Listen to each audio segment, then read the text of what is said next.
Now, when you think of a mother, do you think of maybe like a loving woman, baking pies, helping the kids off to school? Or do you think of a mastermind behind a gang that terrorized the Midwest for years? Well, when it comes to Kate "Ma" Barker, that may actually be the case. Author Chris Enss is here to talk about her book, Ma Barker, America's Most Wanted Mother.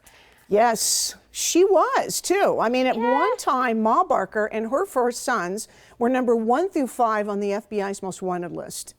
So, you know, it's difficult to raise a bunch of criminals, but Ma pulled it off. And Ma pulled it off. Yeah, she did. So if this was kind of like a string of, in the 30s, this was in the right. 30s, and you said she had the 4 sons. Right.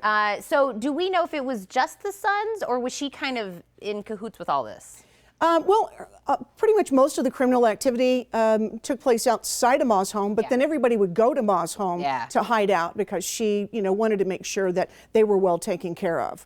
And, you know, whenever her boys were taken to before a judge for any of the bad things, she would come forward and cry and say, "Why are you doing this? My boys would be good if you would just leave them alone, you rotten police."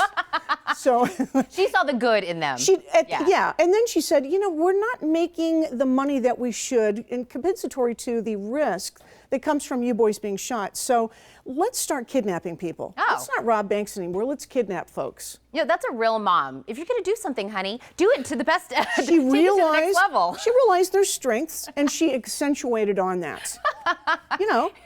So the money that they ended up kind of getting, do you know if it ever was found or what happened to it? Only 7% of the money that Ma Barker and her gang stole was ever recovered, and that was a large part of it was on Ma when she was shot in January 1935. But it's interesting to note that Ma Barker's gang stole more money than Capone, Dillinger, Maudie and Clyde combined. Wow. They just were, you know, she was good at what she did. She was good, you know, at what she did. Yeah. Speaking of women that are good at what they do, one, this book is amazing. Yes. Thank you. Welcome back to Tucson. Thank you very much.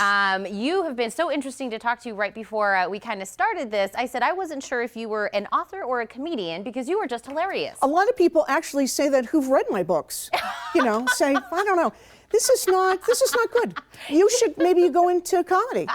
So. Yeah. You are awesome. You're going to be such a great person to come meet up with this weekend at the festival. Do you get a lot, do you get a lot of questions from other people that kind of are interested in this? You know, you get, because I'm also a member of Western Writers of America. And generally, you get a lot of people that tell you stories about their Old West stories and want you to write about it. You know, have you ever thought about writing about my grandmother who crossed the prairie? Well, what did she do?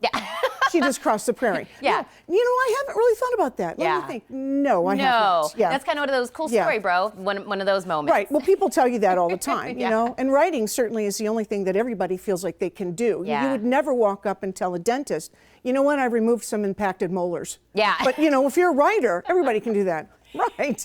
I've done that. Well, you know, what kind of made you, especially do something with Ma, what made you connect with that? Well, my own mother, I think, was not far from being the Ma Barker. No, I was going to say, no. Look at the face. You were like, oh, this took a really dark turn.